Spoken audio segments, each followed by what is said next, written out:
hopefully here in just a sec, we will go live. Looks like we already have some people waiting for us, which is always exciting. Yeah, I posted a link on my Discord as well, so there might be a couple of people that are kind of like, oh, la, la, la, la. All right. So we'll see. Yeah, and it looks like we are going. So what is up? We are here with Alex, the MAD Cartographer. What is up, Alex? Not much is up, but all is well with the world as far as I'm concerned. It's been a good year, hasn't it? We've all enjoyed ourselves. Yeah. Oh man, we need to stop doing this during our streams with all these grim jokes. All right, but no, the reason we have you on is because in some respects it has been a great year for you. You've absolutely crushed it on Patreon. You were probably the #1 D&D battle map maker. So congratulations on all your success.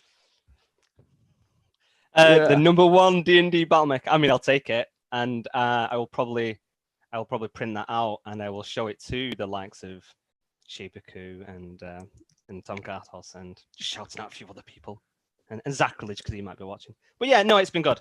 It's been a good year for me. I was just saying to Zip a minute ago that I started in May, and it's gone from strength to strength. But it's only with support of yourself, Zip, that it's other people. They help us. They share. They like. And thankfully, some people are willing to kind of throw a couple of coins my way as well. Yeah. So I have shared on screen right now the one of the battle maps that you have posted up for free. This one, like the preview ones. It's crazy blue. That is crazy blue. What has happened with that? Oh yeah, sorry. I adjusted the colors to make a better thumbnail.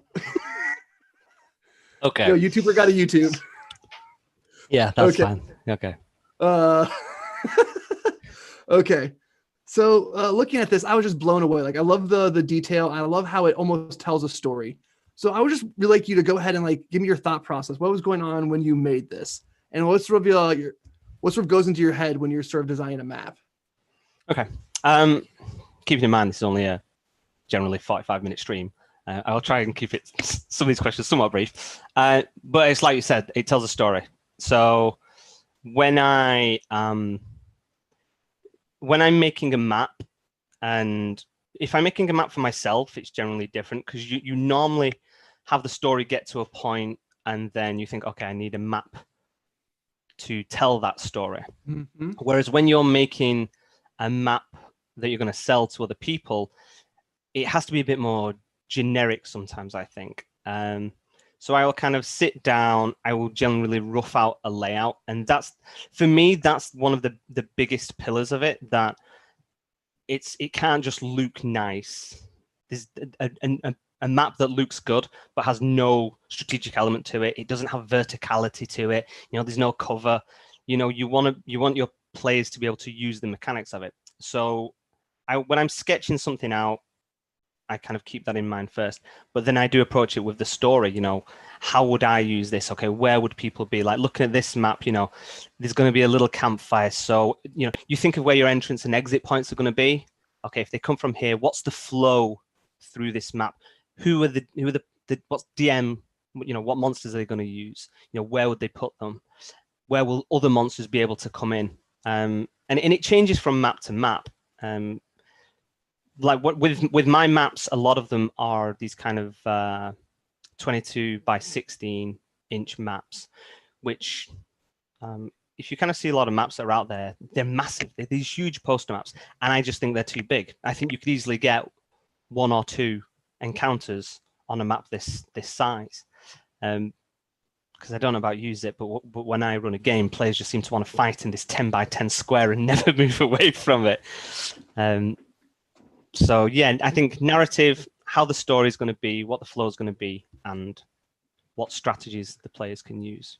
Okay, so it's actually three pretty big points right there, aren't they? Thanks, Simon. I really appreciate that. And Christopher's making a comparison to the Zelda maps. Like these are beautiful. Just again with the art has the somewhere to go everywhere.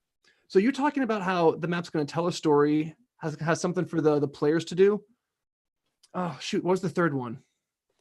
So it's got to have the narrative to it.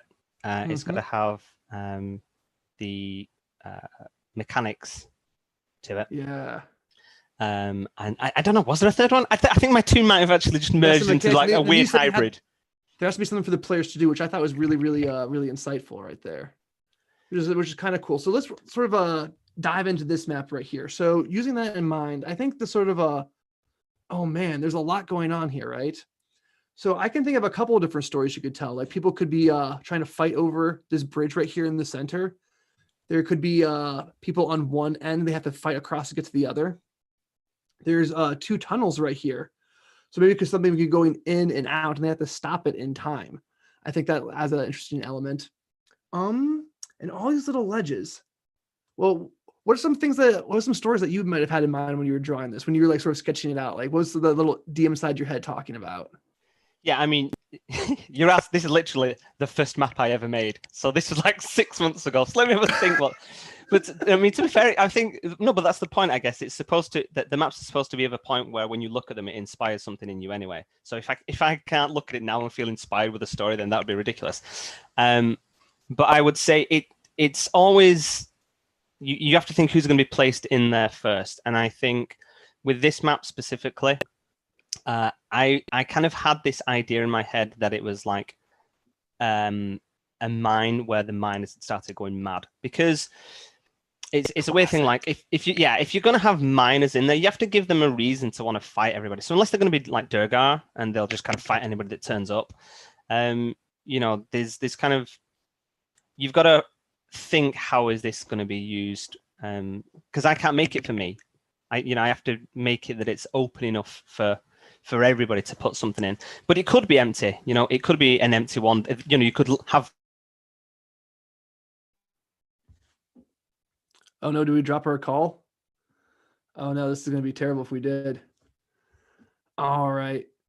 Maybe in just 1 second we can get Alex back here.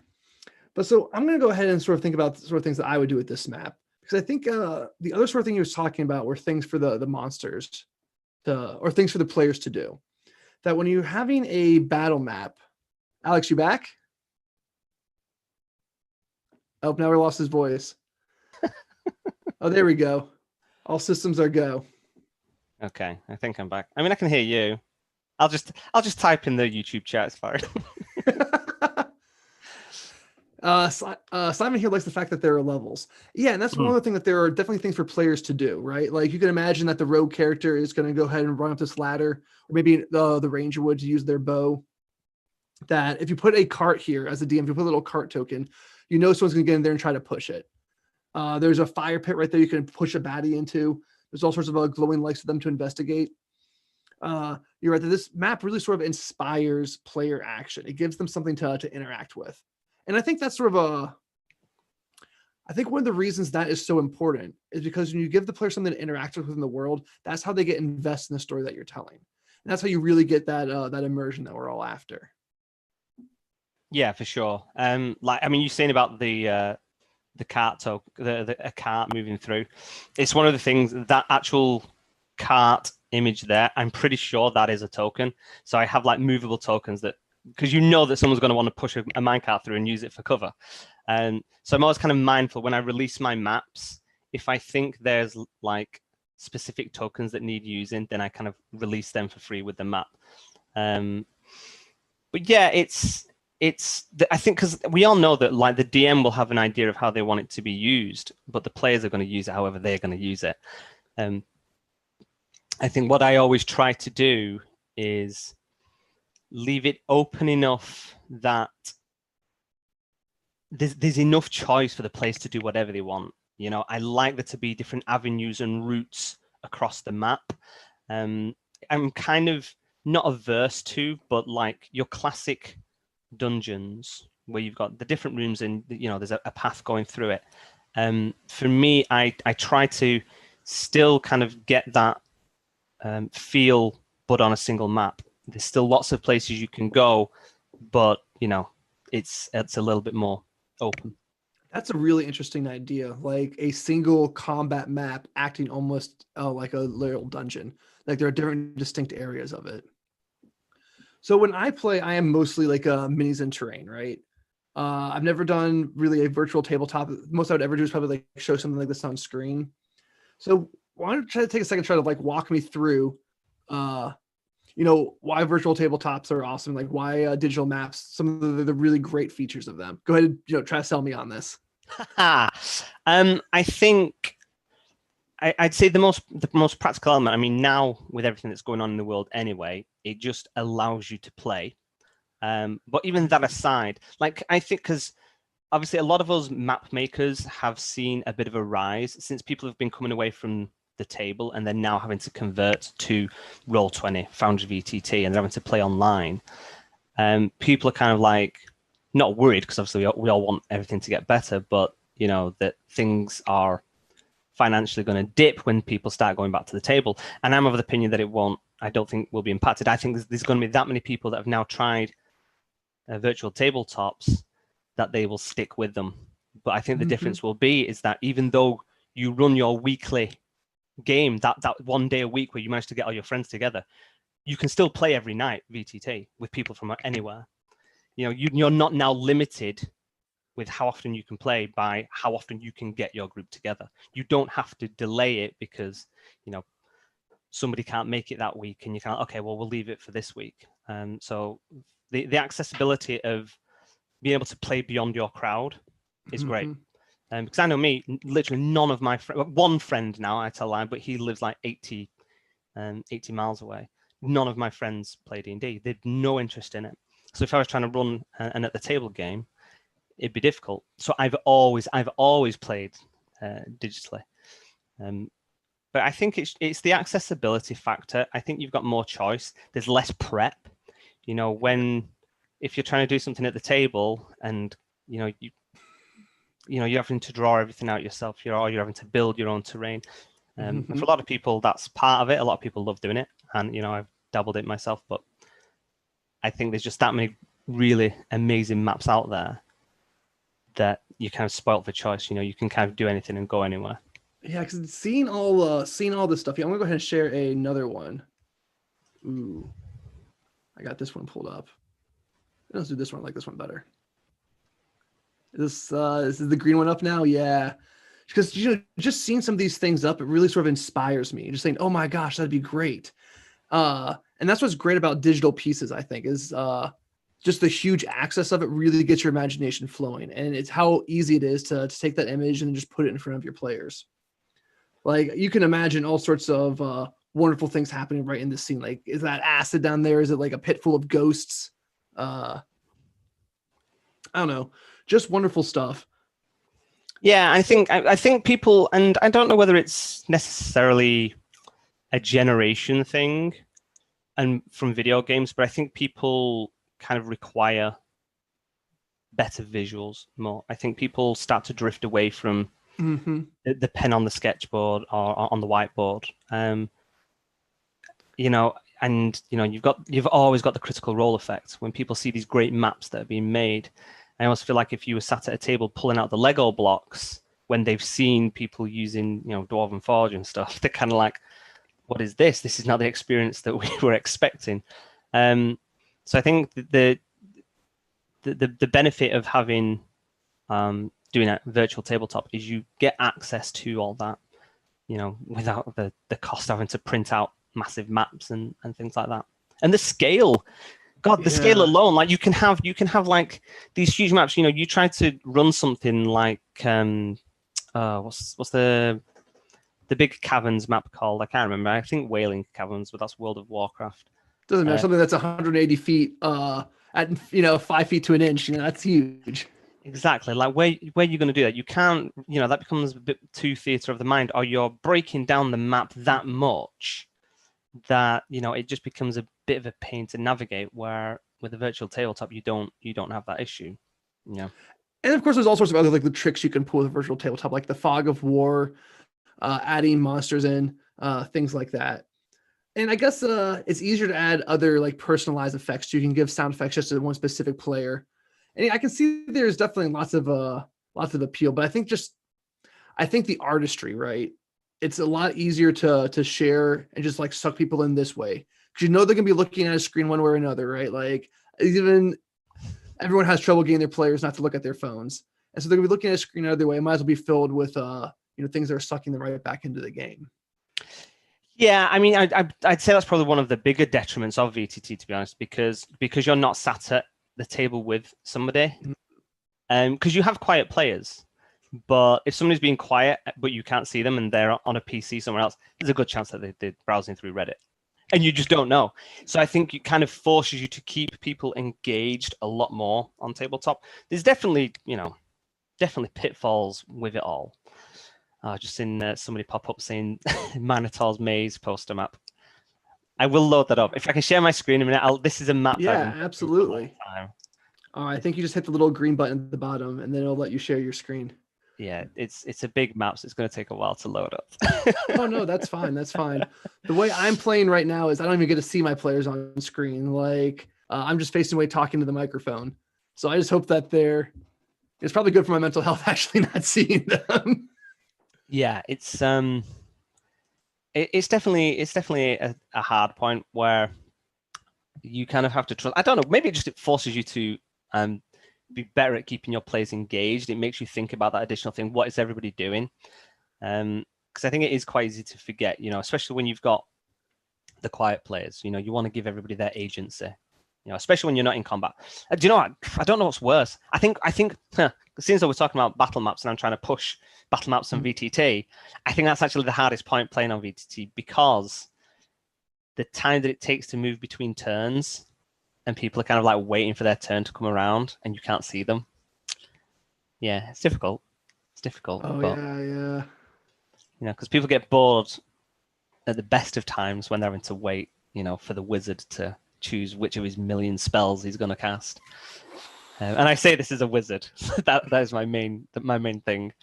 But yeah, I mean, I'll load some Foundry stuff up in a minute, and I'll push, because so with my battle maps, I push everything into Foundry VTT. There's kind of two ways of going. You're either going to be Roll20 or Foundry VTT. There's other stuff, but they're kind of the two big ones, I think, even bigger than Fantasy Grounds now, which has been around so much longer. But the things that you can do. Luca here makes a great point in chat that you can run virtual tabletops in person too. And I think that is the absolute killer. That's the creme de la creme. Those folks with the freaking built-in gaming table with the freaking LCD screen in there. Yeah. Oh my gosh. And this is that actually, it's drifted me back to the point that I was saying before, when people I speak to were worried about when everybody starts going back to the table. I was like, I don't think it'll be a problem, because I think now that people have tasted how quick you can run a game, why use a whiteboard if you can just put your TV flat on the screen, lie your TV flat, and still have these amazing maps, and you've got, the speed of an initiative tracker that's built into whichever VTT you use. So I think, and there's no end to it. You have like little lights that go up and like, okay, you're yellow, you're on deck, he's light on red. You get a Raspberry Pi, you can do anything you want with that. Like, exactly.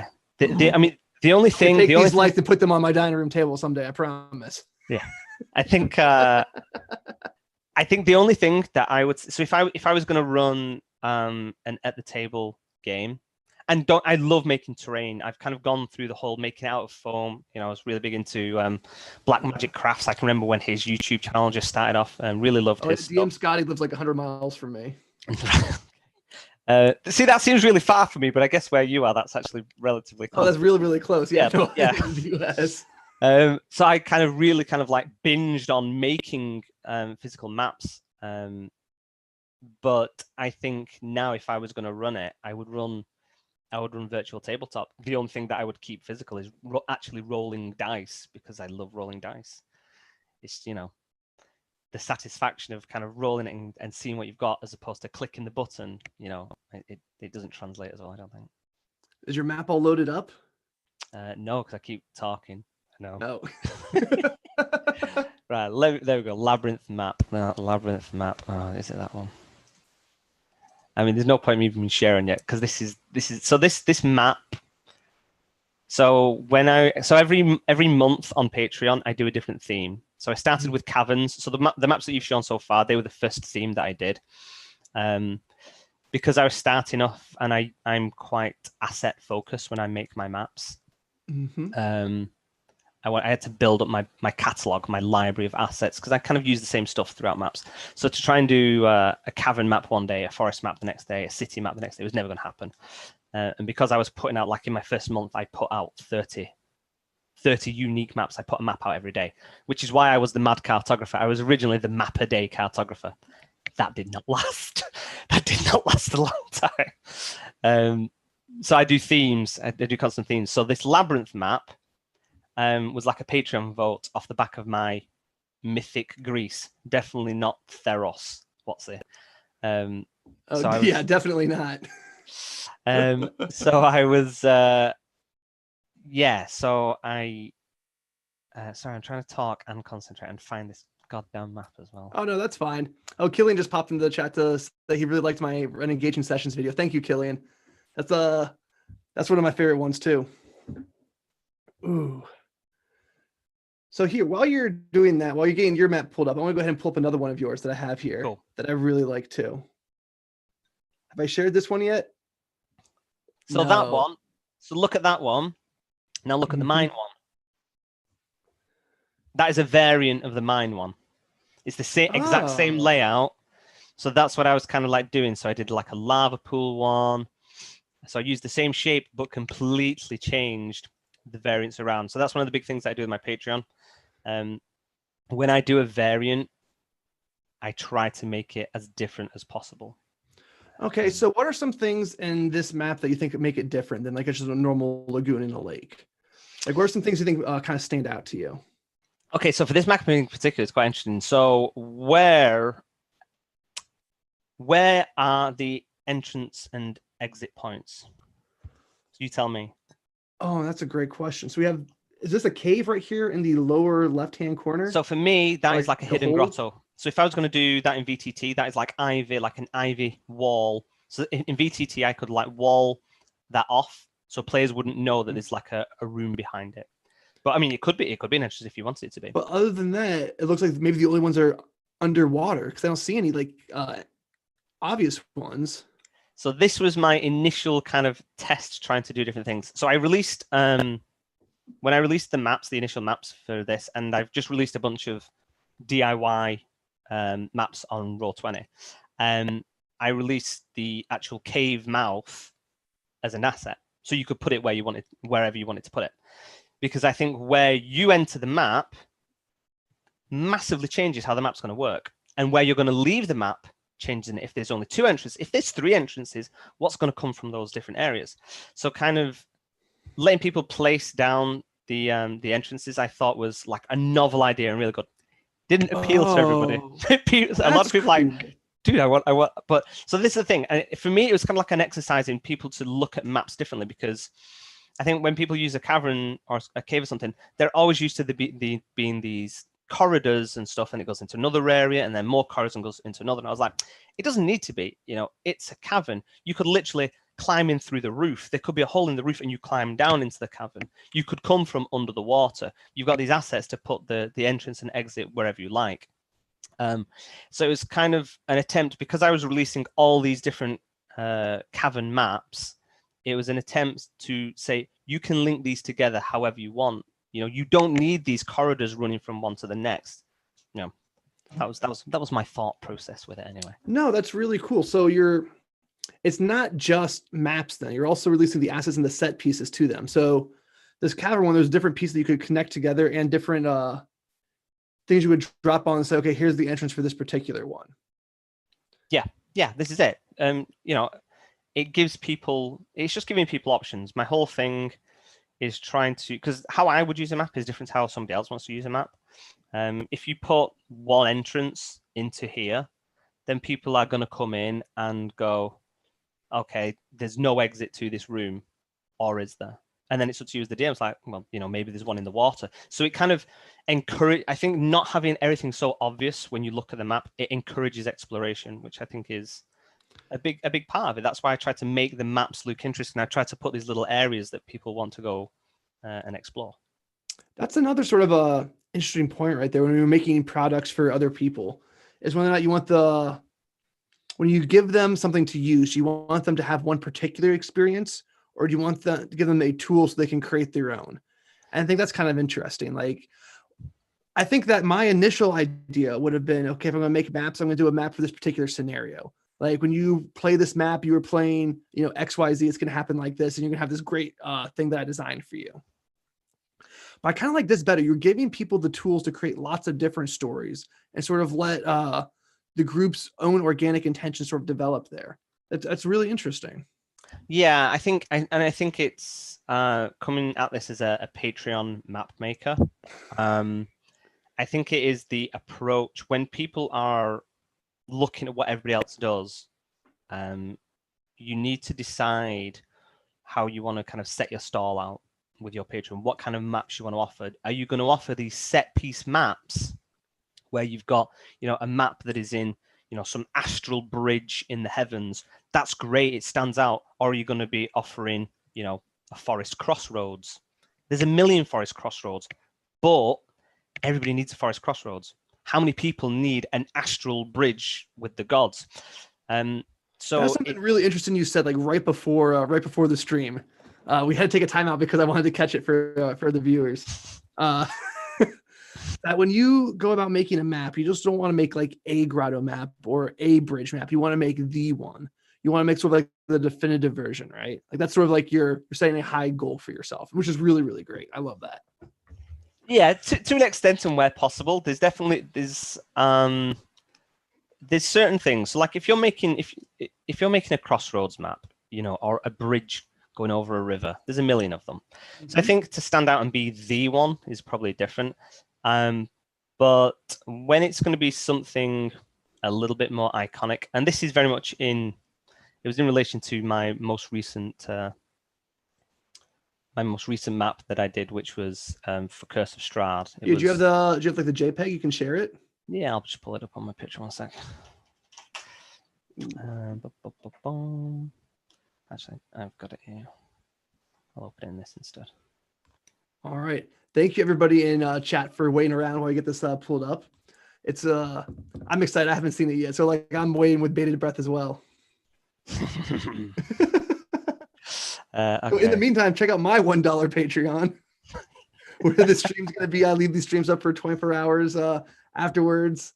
I leave them on an unlisted secret playlist. There's probably like 25, 30 videos where I talk with, you know, other folks in the tabletop community. Really good stuff. Right. Okay. Where am I sharing? Green button at the bottom of the Zoom box. Green button at the bottom of the Zoom box. Okay. Just say share screen.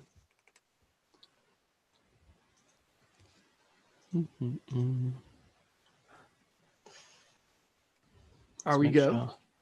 I think we are. I'm just making sure I share the right one. There we go. All right. The joys of being an artist and having too many screens. Oh, beautiful. Oh, you brought it up in what is this, Photoshop?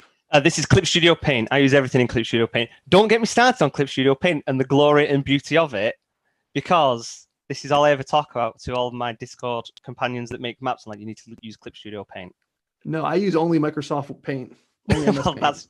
That's fine. That's fine. I mean, hey man, you do you. Yeah.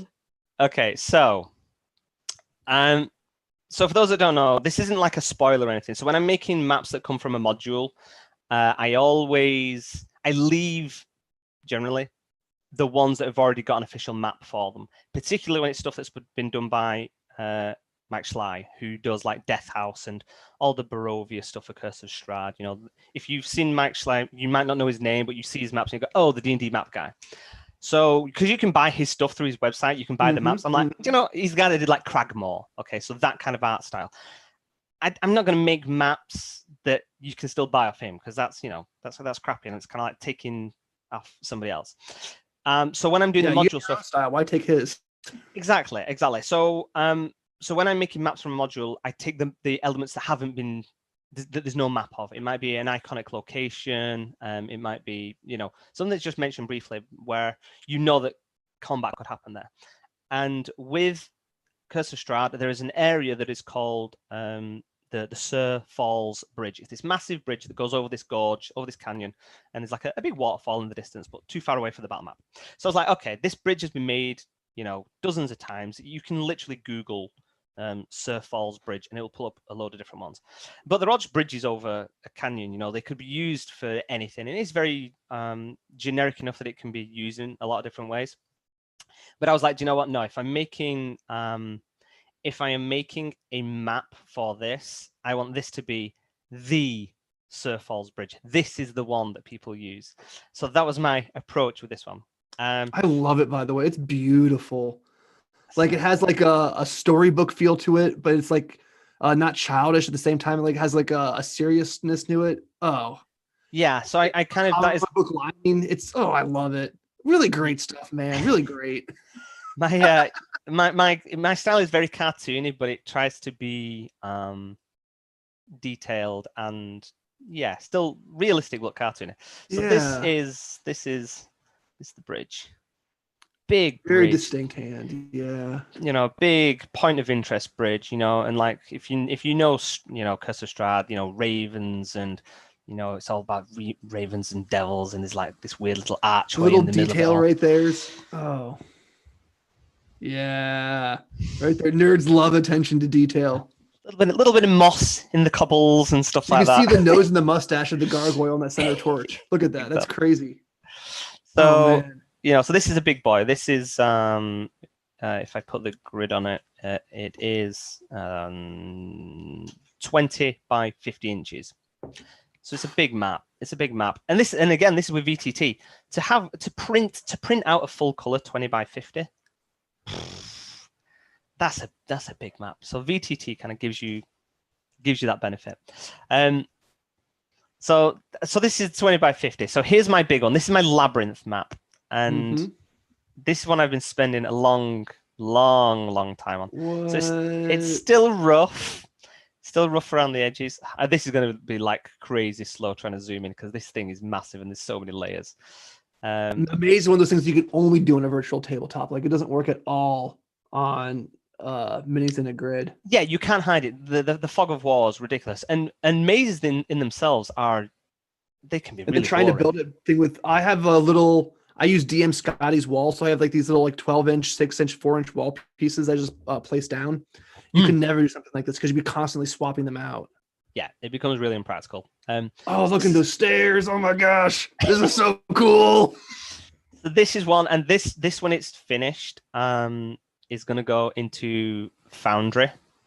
So like if anybody's not played Foundry, it's similar to Roll20, but it's like Roll20 on steroids. It's like there's that many features and stuff of it.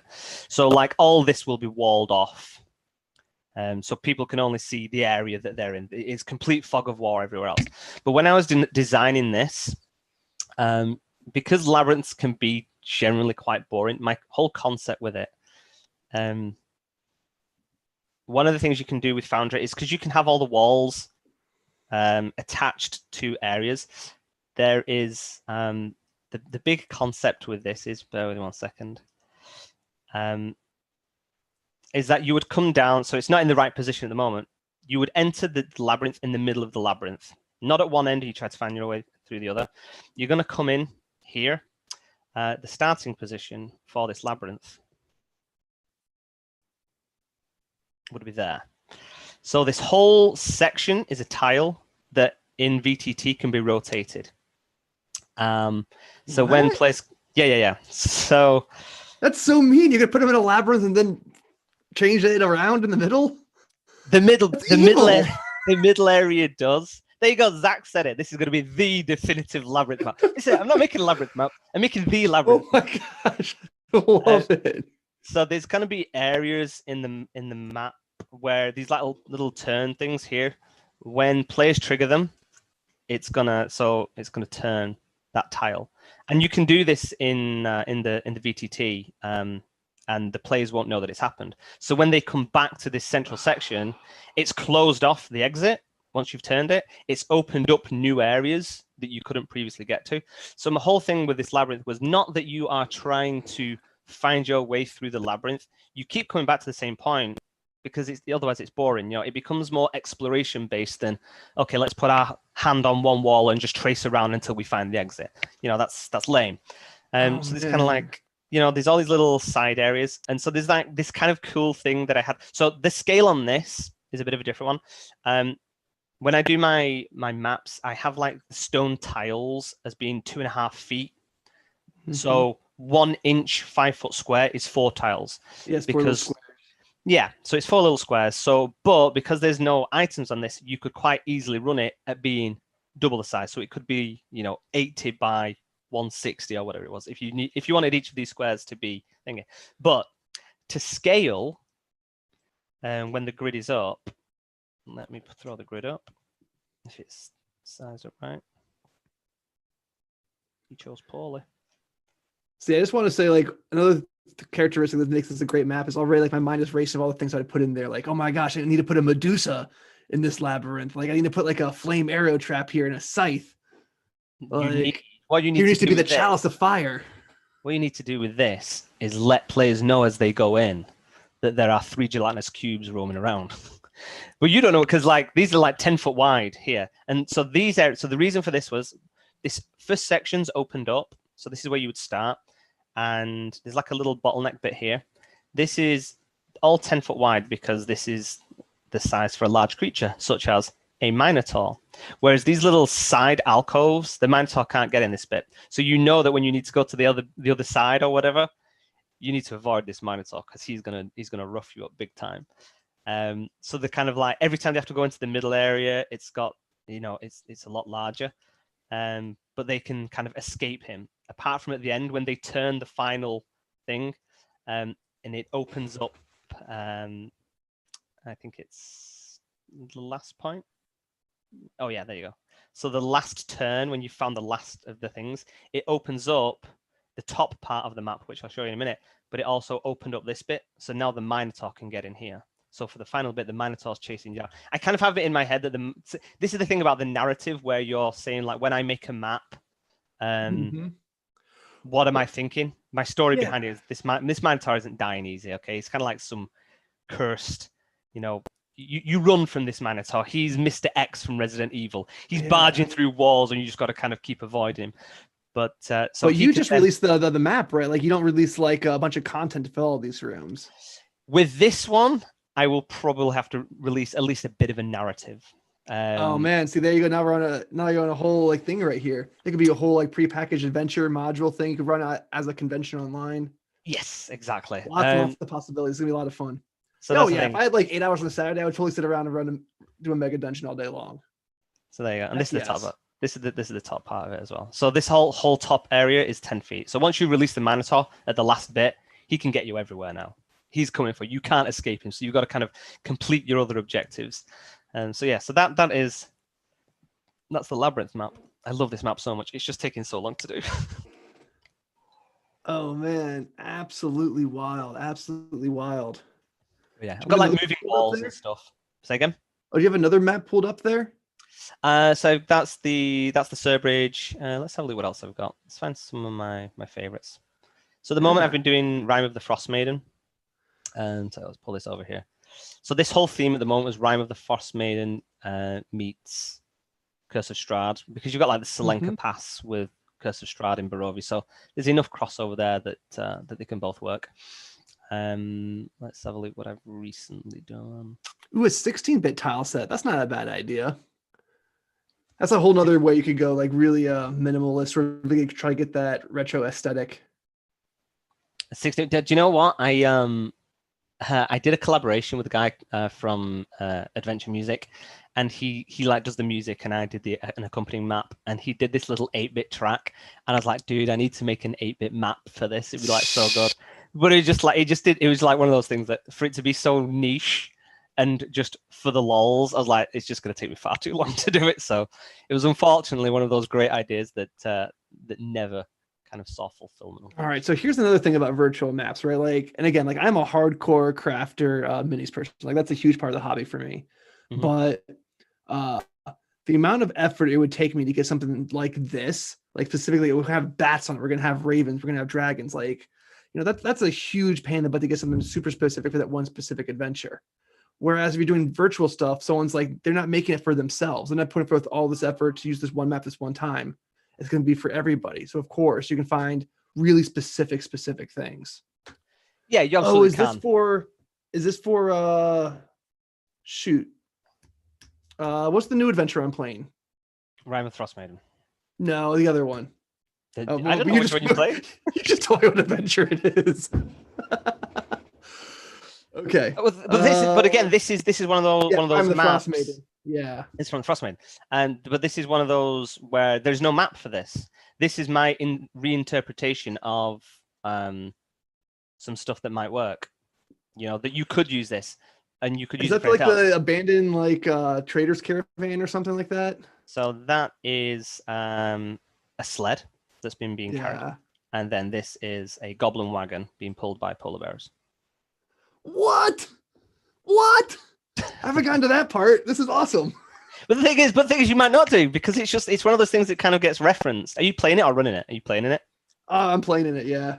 Sorry, man. Okay. Oh, it's well, okay. maybe That's fine. maybe I shouldn't pull. But the thing is, though, your DM absolutely. But it's like literally a small bit thing, and that's what I'm saying. If this was like had a map or it had a big thing, I wouldn't bother doing it. I wouldn't